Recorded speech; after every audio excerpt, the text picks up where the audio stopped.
और क्या बोलेंगे, एक और बात बता दूं, ये जब उसके बेटे आएंगे ना, दोनों जमाइमा गोल्डस्मिथ और इमरान खान के दो बेटे जब आएंगे यहां पे, तो क्या बोलेंगे कि वो यहूदी है।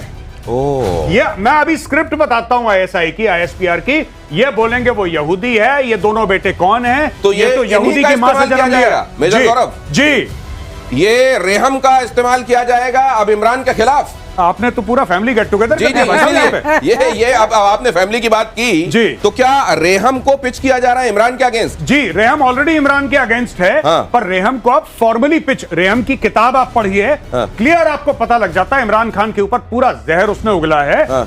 और हो सकता है सच हो झूठ हो वो बात अलग है, लेकिन हस्बैंड वाइफ का एक रिश्ता होता है, आपको पब्लिक नहीं करना चाहिए। जो भी गलत करा सही करा।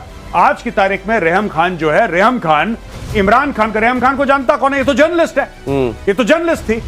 ये फायदा उठा रहे। मैं क्यों कह रहा हूं कि रिश्ता वैसा होना चाहिए, उसलिए नहीं कि because she is a woman and he is a man. मैं इसलिए कह रहा हूं क्योंकि इसका क्लेम टू फेम यही है कि इमरान खान की वाइफ थी। अब इन्हीं के खिलाफ किताबें लिखकर और उनके खिलाफ प्रोपेगेंडा करके और आईएसआई का टूल बनकर अपनी चर्चा को और आगे तक ले जाना चाहते हैं। बुशरा और जमाइमा का रोल क्या होगा? देखिए, मैं आपको बताता हूं, जमाइमा तो हर समय इमरान के सपोर्ट में रही है, आज नहीं दसियों साल से। तो उधर तो मुर्गे कट जाएंगे अगर ये रहम चाह रही है ऐसा करना तो। अब देखिए, इनको भी ना, बुशरा बीबी को भी पीटीआई की लीडरशिप के कुछ लोगों ने साइडलाइन कर दिया। वहां पे बहुत बड़ा गेम चल रहा है भाई। ओके, बहुत बड़ा गेम तो ये गेम जो चल रहा है इस पर करें डिस्कस। अब तक ये खबर देखिए, अमेरिकी राष्ट्रपति ट्रंप को लेकर